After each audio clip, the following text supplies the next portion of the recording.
It's Matt here, and in this episode of our Homebuyer series, I want to talk to you about the period of the transaction that I would call pre-closing. It's usually this last part of the transaction that ideally we've done our homework and you might be a little bit bored. I'd much rather have you be bored than stressed. There are a couple things that are going to happen though before closing. The first is the lender's going to be sending you a closing disclosure. That's a document that outlines all your fees and expenses in the transaction, and they're going to ask you to sign it. They're not asking you to sign to agree and commit to those items. They're required by law to give that to you at least 3 days before closing, so you're signing to start our 3-day clock. The reason they ask you to do that is there's a 3-day window from when you receive the closing disclosure before they can legally allow you to close. So if you don't sign that on time, there could be unintended effects of having your closing delayed. Then there's some other things that we want to wrap out as well.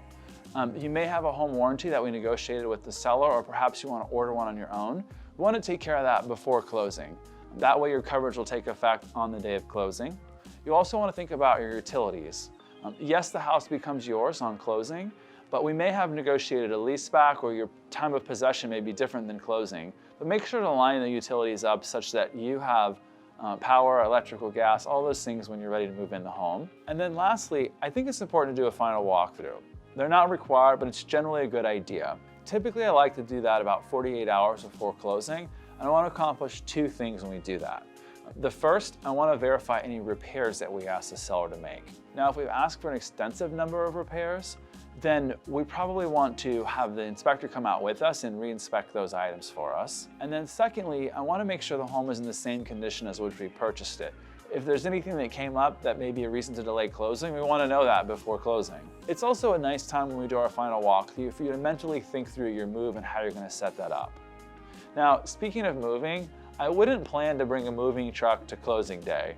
You'll have a much better experience if you're planning your move a few days post-closing.